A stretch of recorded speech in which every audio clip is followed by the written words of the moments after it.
Good morning. I'm the Reverend James Galasinski, and I'm thrilled to be your candidate for Settled Minister.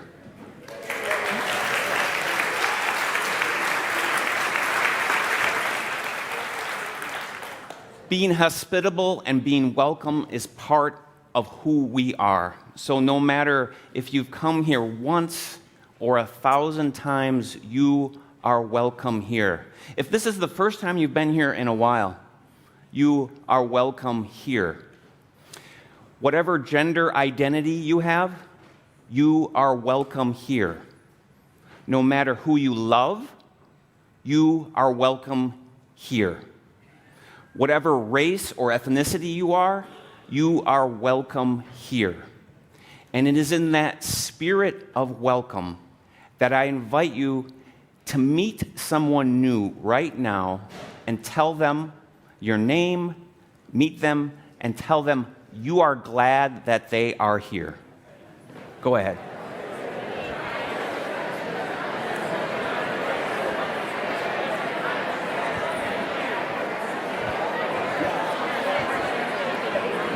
I'm glad you're here. I'm glad you're here. I'm glad you're here. All right. I'm glad you're here.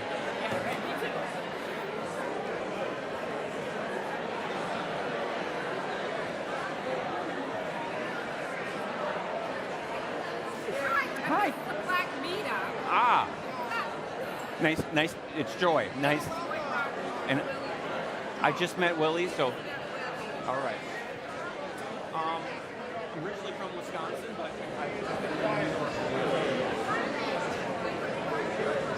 I have a wife.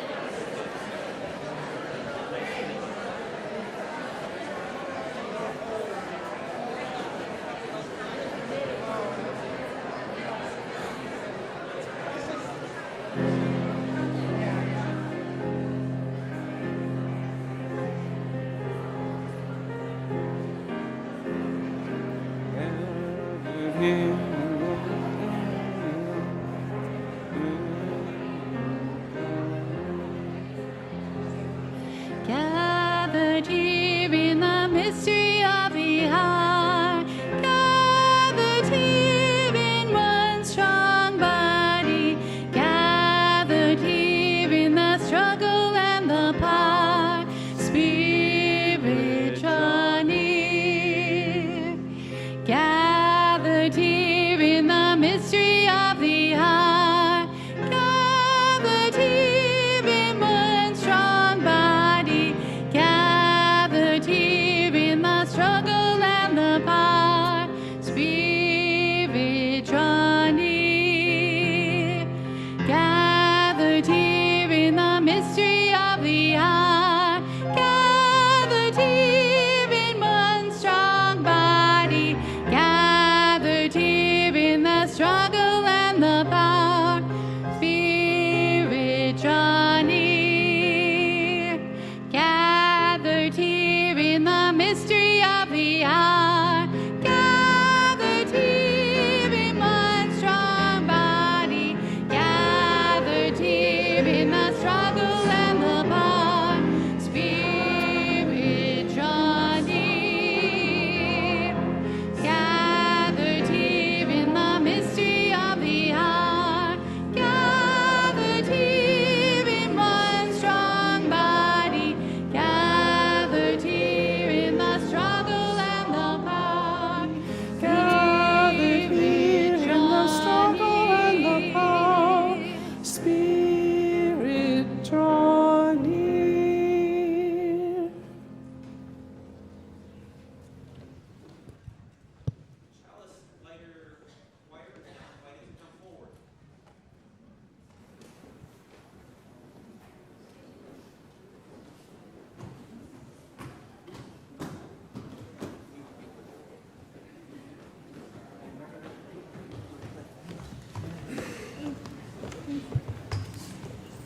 We light our chalice, the chosen symbol of our faith, with these words by the Reverend Cynthia Landrum. For the wonder and inspiration we seek from sun and stars and all the lights of the heaven, we light this chalice.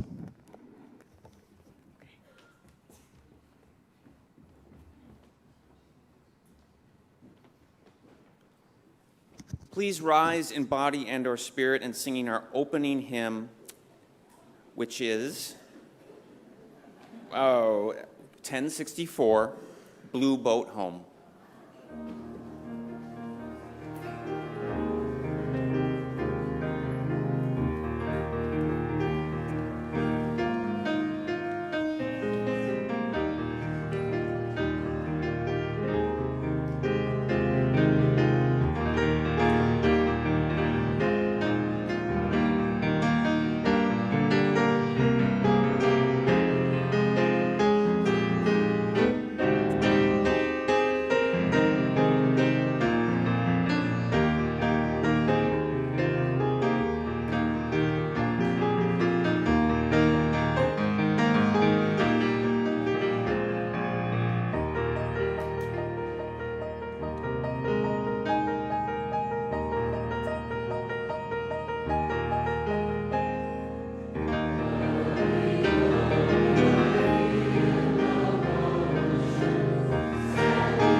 What a beautiful hymn to sing together. And this morning, for Prophetic Voices, we are lifting up two pioneering women who share a love of the stars. Ellis will get us started.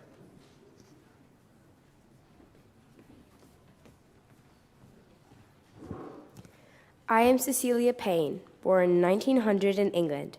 I fell in love with the universe when I was a young child and saw a shooting star blaze across the sky. From that moment, I knew I wanted to be an astronomer, even if I didn't quite know yet what all that meant. I quickly learned the names of the constellations in the sky and could easily pick out the Big Dipper. I was always wondering, what are stars made of? How are they born? Do they die? And how do we know? By the time I was 12, I became very good at math, had excellent observational skills, and joyfully studied the chemical elements that made up the world. I spent hours in a laboratory I called my chapel. I conducted little worship services of my own before the magnificence of the natural world. In the wider world, though, I faced many obstacles becoming a young woman who sought a professional career as a scientist. In college, I began to study botany, but only because I was told it was the only suitable science for women. Eventually, I managed to attend lectures in physics and found pure delight. After I learned that motion was relative, I could not sleep for 3 nights. All my life, I longed to know what the stars were made of, and now I was discovering answers. After 2 years, I concluded that most stars are primarily hydrogen. In 1925, no one believed me, but I knew eventually I'd be proven right. When I presented my findings, I became the first person ever to be awarded a PhD in astronomy. Gender bias remained an enormous obstacle. It took Harvard 23 years to name me a full professor. In the meantime, my husband and I had 3 children. We enrolled them in Sunday school at First Parish in Lexington, Massachusetts, a Unitarian Universalist church, where I also became a religious education teacher. I love passing on my amazement for the universe. While other women were not allowed to be in direct touch with the fountainhead, whether you call it God or the universe, I had always been. My love for the wonder of the universe lasted and guided my entire life. Our next amazing stargazer is someone many here at River Road are fortunate to know. Eleanor Goldman will tell us about her.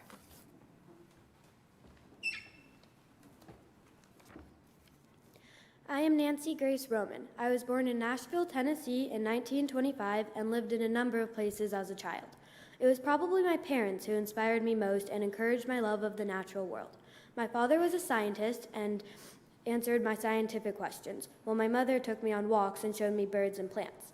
She also took me out at night and showed me the constellations and the aurora.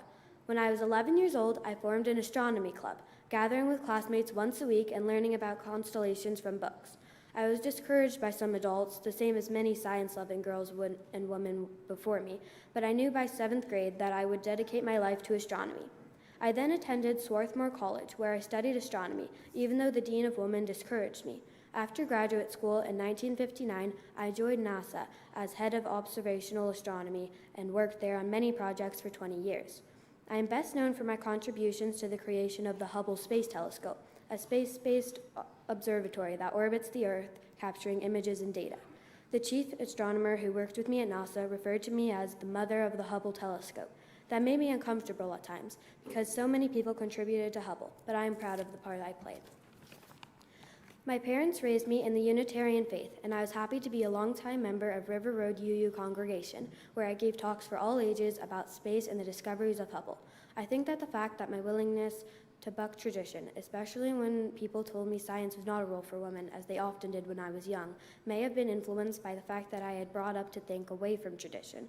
Unitarianism got me thinking independently and perhaps gave me the courage to fight tradition.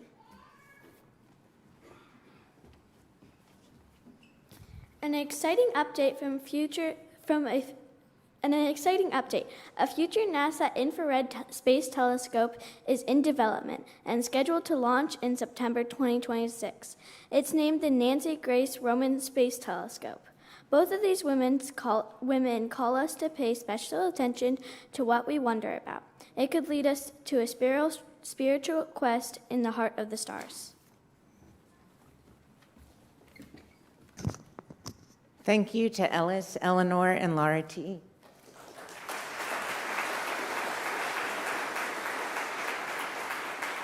I now invite anyone in kindergarten through 5th grade to join me downstairs where we'll gather in room 24 and then go out to the garden. Thank you.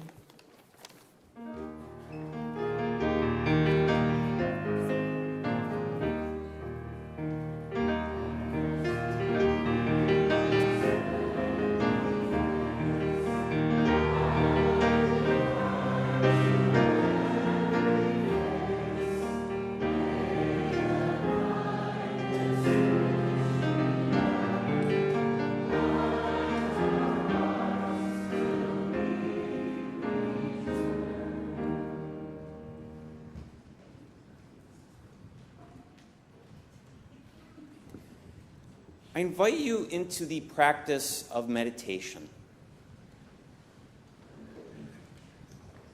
Wherever you are, please get comfortable and focus your attention on the now. Perhaps it's the computer screen in front of you, the chair you're sitting on, the sounds of these words reverberating. I invite you to take 3 deep breaths with me, in through the nose and out through the mouth.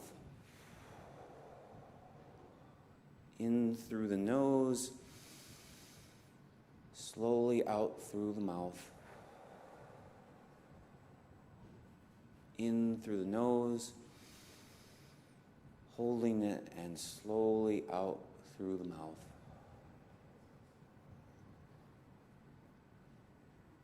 As you sit comfortably and feel your feet flat on the ground, knowing that your feet are connected to this building, which is firmly rooted in the earth.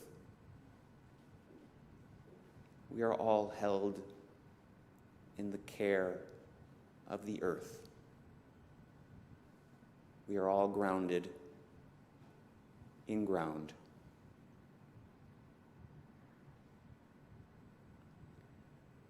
I invite you to release all your usual thoughts. Be more present to what you are hearing, feeling, and thinking. Notice it all. If you're feeling cold, let yourself feel cold. If you're feeling anxious, let yourself feel anxious. If you are feeling peace, let yourself feel peace.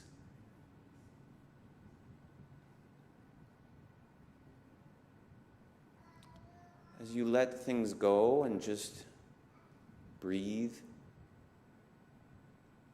you may notice that what you're noticing now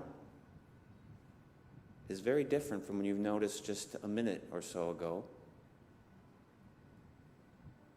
Perhaps we're thinking about the news, school, work,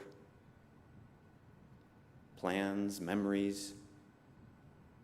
Whatever is going through our mind, I invite you to imagine them that they are crossing like clouds.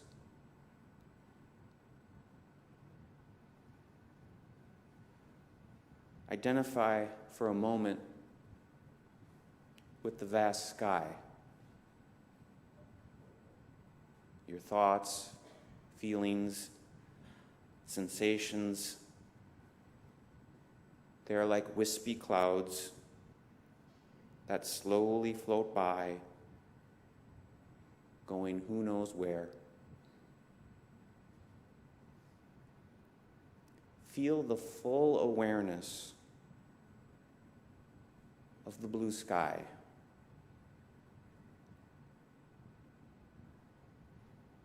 The vastness of it all.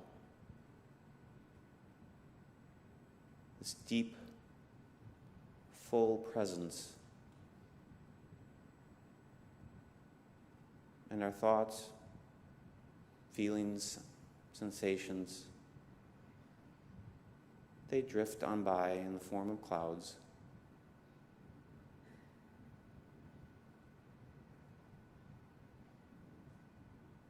In this deeper presence of sky, there is little to no effort. Things just are. No doing, just being in this moment of shared silence.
As we slowly come out of this shared silence, I invite you to take that peace that passes all understanding with you. Please join with me in the spirit of prayer. Spirit of earth, ground of our being, root of a unified mystery, please bring us close to our only home. Let us hear the whispering grass and pine needles, quietly, attentively, conscious of our need for the nourishment of rain. Help us to witness spring fully unfolding in front of us. On this Earth Sunday, may we acknowledge the wondrous planet that we call home. May we know the beauty of its shores and hills. May we always remember our humble dependence and reciprocity that we are capable of. May we find wholeness within, without, among, and between all. Eternal source, seed of the universe, help us to grow our sense of wonder in the world and spread it and grow it and live it. And all those who are in accord with these words are invited to say with me, Amen. Please join me in singing hymn number 95, There Is More Love Somewhere.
In support of our congregation and the community beyond, the morning offering will be gratefully received.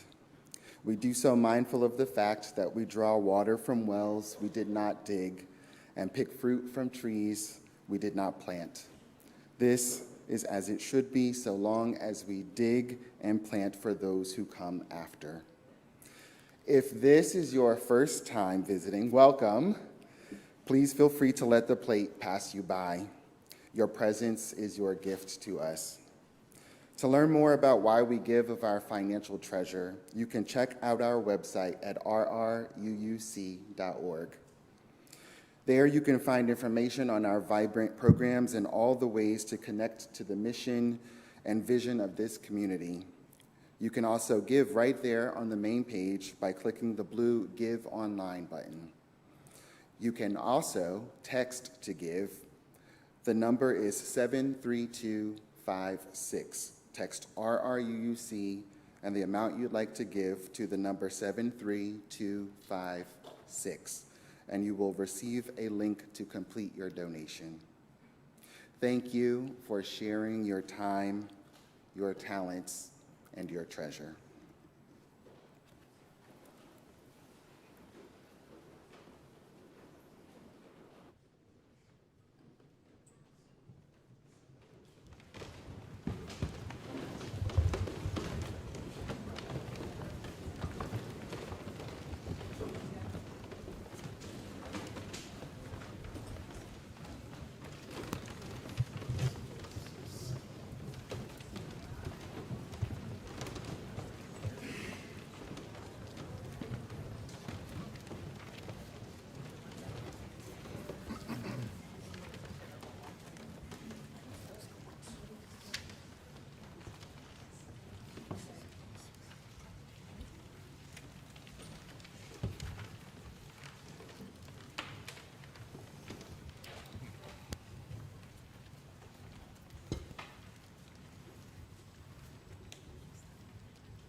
Our reading today is from the book The Sacred Depths of Nature by Ursula Goodenough. She is professor of biology emerita at Washington University. I got the chance to study with her for a week in 2019 when she co-taught a graduate course at Meadville Lombard with a theologian. The name of the class was called Religious Naturalism. Now happily retired, she sings in the choir at the Unitarian Universalist Society of Martha's Vineyard in Massachusetts.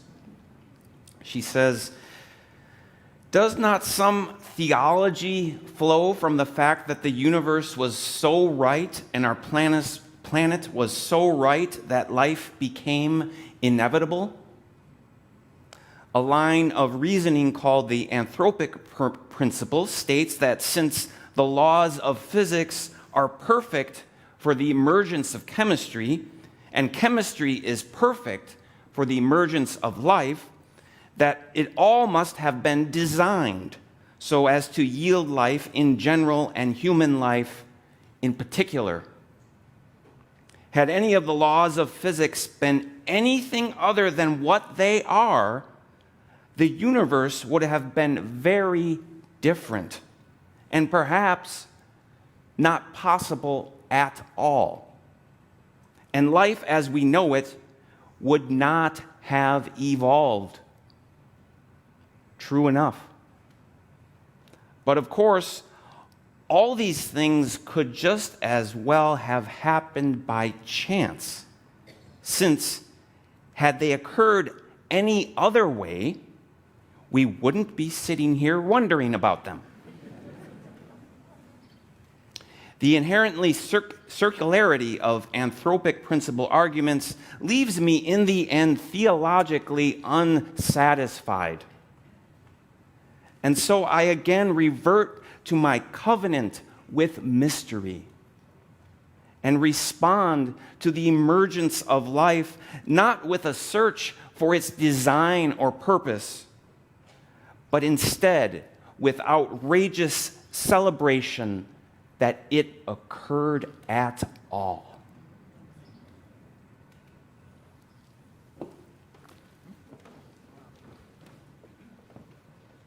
This morning we have the great pleasure of having the choir and you sing together twice. This first time you'll hear the choir sing a beautiful tune, but the words will be in Latin, so unless you're a Latin scholar, you may not know what we're singing about. But there will be a brief little piano interlude, and I would like you at that point to rise as you're able to. You will have heard the tune, to sing the words that you will see projected up on the wall.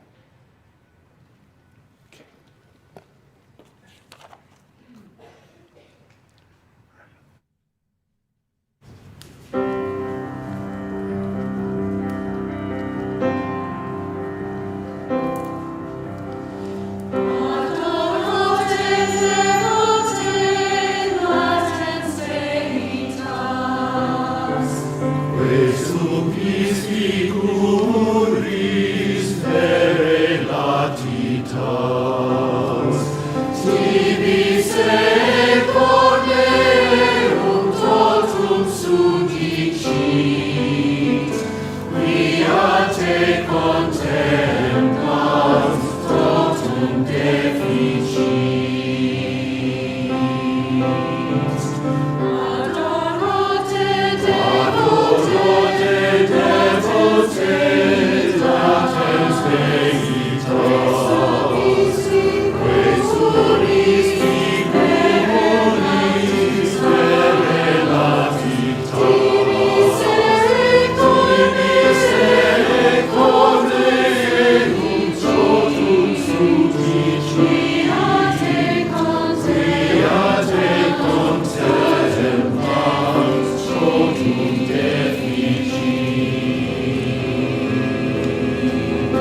Whoa.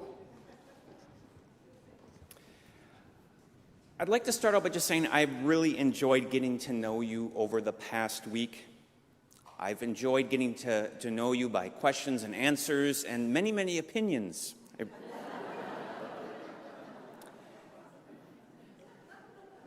One thing that really becomes apparent is you have an ownership and love of this congregation. You have a sense of belonging here that is strong. You have created a home for many paths. It's something that I would like to be part of. I've enjoyed working with your talented, dedicated, diverse, and experienced staff and look forward to leading and learning together. So last week I told you a little bit about some spider webs in my office. Today I'd like to go a little bit outside of that office. So you see, my office looks across Main Street to the Village Green.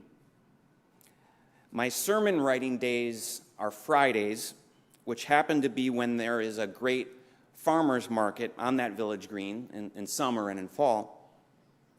Sometimes on those Fridays, the words are not flowing and I'm feeling creatively dry, like a crusty cap on a maple syrup bottle. So I take a break to pick up our shares of produce from the community-supported agriculture, or CSA, that we have been a part of now for almost a decade. The farmer and I have become friends. I've invited him over to my house, and we chat, and then I see Albert and Pat and Lorraine, members of the UU Church. Farmers markets are about much more than vegetables. One congregant introduces me to a new family to the area, and the new person told me their family was looking to volunteer in some local social justice projects. I said, "Hi, I'm the minister at the UU Church, which is, right over there, the one with the Black Lives Matter sign. It's a really great community that is committed to social justice. Please check us out sometime. Our services are at 10:30 a.m. on Sundays." Now that is about as evangelical as I normally get. And she responded by saying, "That won't work for us. You see, our church is nature." Now, the tone of that response sort of irked me a little. And like any good UU minister in a small village where there is 1 degree of separation between everyone, I responded politely with a smile. "Oh, tell me more about that." "On Sunday mornings, my family goes hiking, skiing, or rock climbing in the mountains," they replied. I left it at that, and the conversation soon ended. But I wish I would have said more. I should have told them that basically all UUs, to a lesser or greater extent, revere the natural world. Since, I don't know, the transcendentalists in the mid-1800s? Nature is one of the few things that we can agree on. Who here doesn't, at least on occasion, find wisdom in wind, reverence in rain? Who hasn't been moved by mountains, called to prayer by the prairie, or found salvation on the savannah? I don't know about here, but my church's attendance drops on Sundays when the snow is just right for skiing. Now, there has been a lot of research done that shows that being in nature is good for us. Plus, our practical experience confirms this. Nature calms us. It relaxes us. Just being in nature can rid us of all the negative voices in our heads that say we need to do more, that we are not worthy, that we are not deserving, that we are not adequate enough. And so does Unitarian Universalism. You have peace within you. You are worthy of love because you are who you are. Being in nature can fill us with awe. And I'm not just talking about a vacation to a pristine wilderness somewhere. Sometimes I take a bowl of banana and onion peels to the compost pile at night. And sometimes the sky is dark and cloudless, and I stand deliberately in the shadow of our old carriage house, and if the moon isn't too bright, I can look up and see thousands and thousands of twinkling lights. And on occasion, if I'm patient, a shooting one. Sometimes my neck hurts from looking too vertical for too long. I'm sure we've all been there. All of the stars we see are part of one galaxy. There are billions of galaxies in the universe with billions of stars in each one, occupying magnitudes of space that we cannot begin to imagine. Where did all this endlessness come from? Why did we emerge from it? I have become comfortable with not knowing. And in fact, I don't want to know. I've learned to let the mystery be, to not categorize it, to just go into the mystery and make a covenant, a sacred promise with it. Being in covenant with mysterious beauty, we notice our tiny part of it all. And it's as if the universe answers us back silently, saying, we too are beautiful. Then I go back inside and say to my wife, you know, we are just puny and powerless compared to the planets. And then she asked, where were you?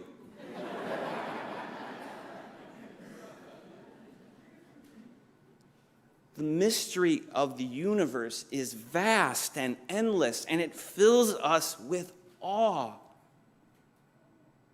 And so does Unitarian Universalism. Awe is the feeling of being in the presence of something vast that transcends our understanding of the world, says Dr. Keltner, a psychologist at Berkeley and author of the book Awe, the New Science of Everyday Wonder and How It Can Transform Your Life. His research suggests that the experience of awe has tremendous health benefits that promote trust and bonding in our relationships. But awe isn't just reserved for starry nights. Dr. Keltner found out that the simple fact of witnessing the goodness of others also can induce awe in us. I caught a glimpse of this sort of moral beauty this week when I learned about and helped out with To Be Well Fed, where you quite literally save tons of food from going to a landfill, repackage it, redistribute it to those who don't have access or can't afford the healthy food. We may experience moral awe anytime we hear in a small group or from this pulpit that someone is working to overcome problems stemming from their family of origin, or that they are doing the work to free themselves from racism. We experience awe out there as much as we experience it in here. Maybe that is the theological implication of these huge glass sanctuary windows right here that look out into the trees. A sacred awe is out there as much as it is in here.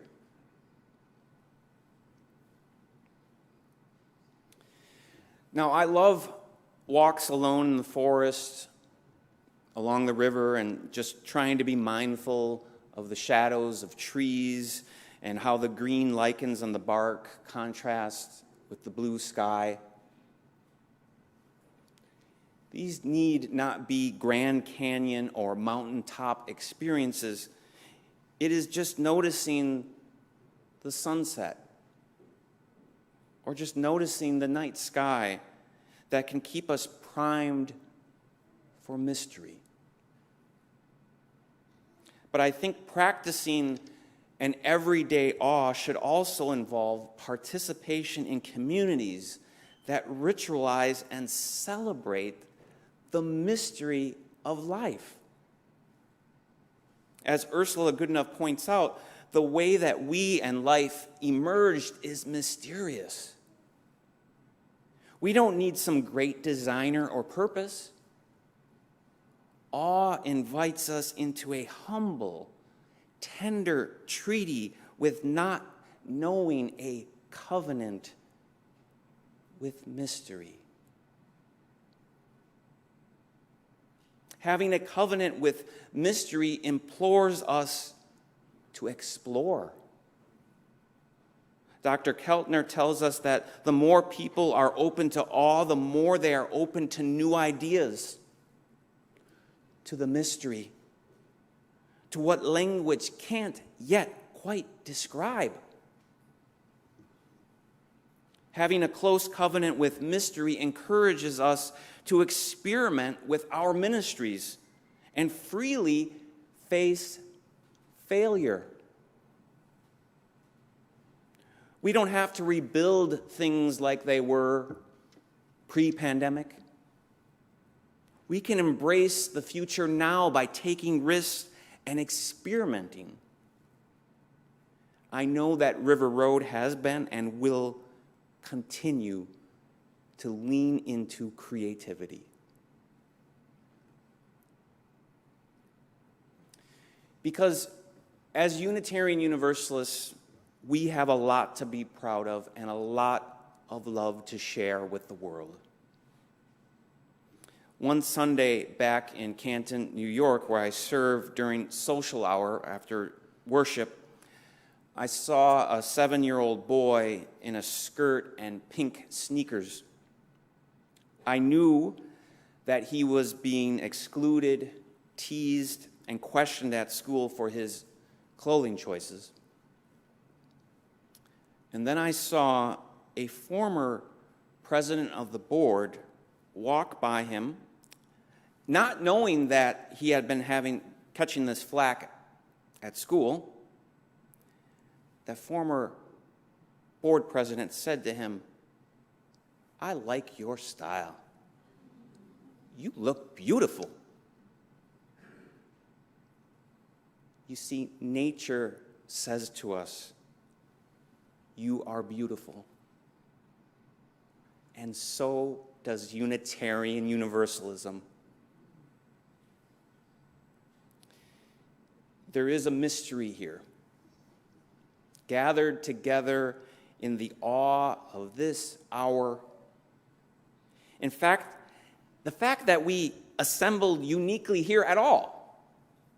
Some of us are on computers, cell phones, tablets, and of course in person, to celebrate this emergent life process. And this doesn't require wealth. This doesn't require status. Neither does it require special hiking boots. So to that person I met at that farmer's market, maybe I should have been a little more evangelical. Go spend your time in nature. Be healed by its beauty, by its power. But also sense the awe and the peace we find naturally in our gathering, in our assembly, in our creative, beloved community. Nature and beloved community lead us to awe,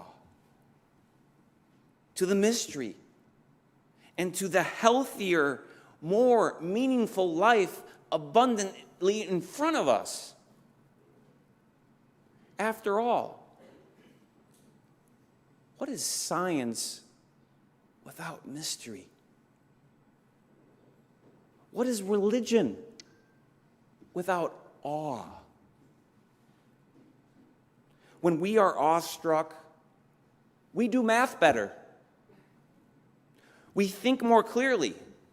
We do better shared ministry together and are better and happier people for it.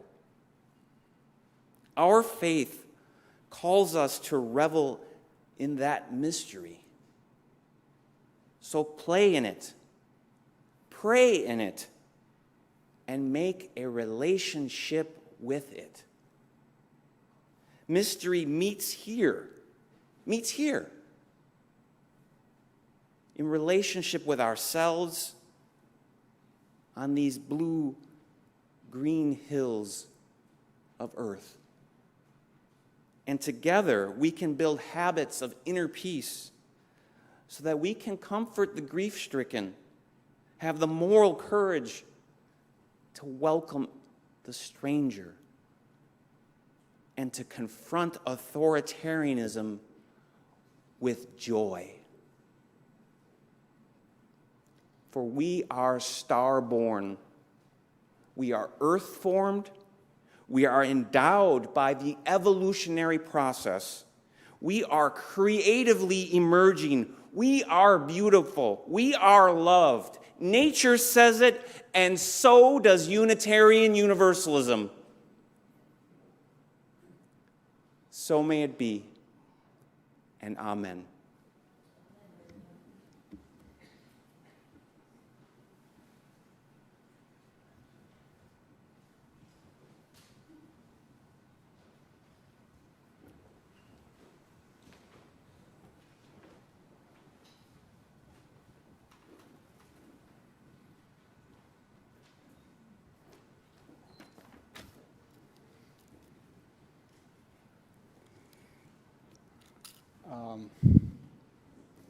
All right. We extinguish our chalice by reciting aloud these words written by the Reverend James Galasinski. Our faith, like a light, illuminates the path before us so that we can face hurt with love, cultivate compassion, live humbly in community, and confront despair with the awe of life. Though our flame is extinguished, our faith shines bright before us.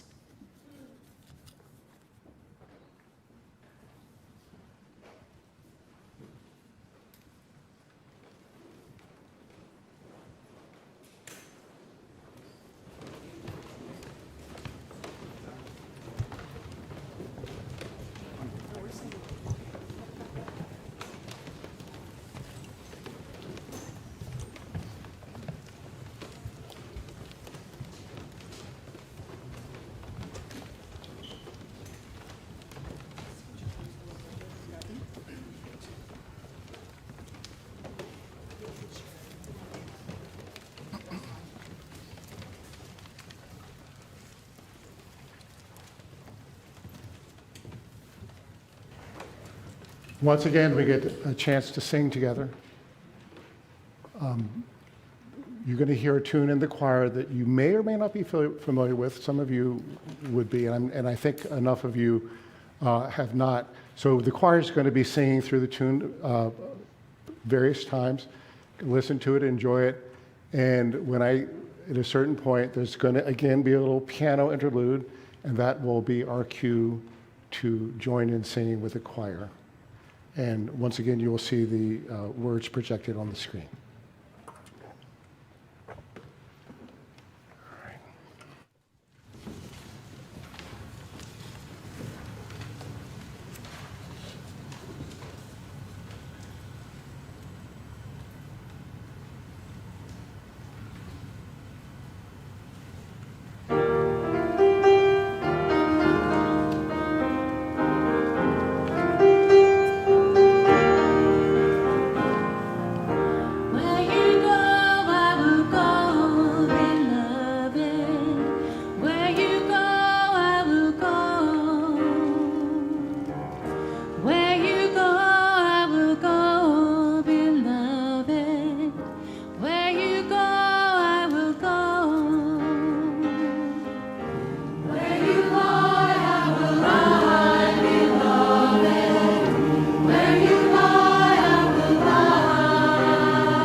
Your people are my people. Your divine, my divine. May we go now more lifted up, better connected, and more balanced. May the great covenant we have with each other and with the mystery guide our minds and hearts now and forever. Blessed be.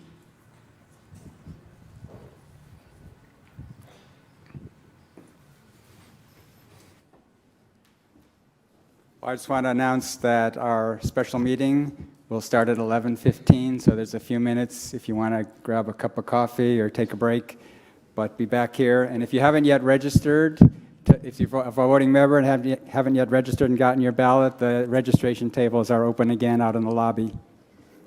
So see you at 11:15.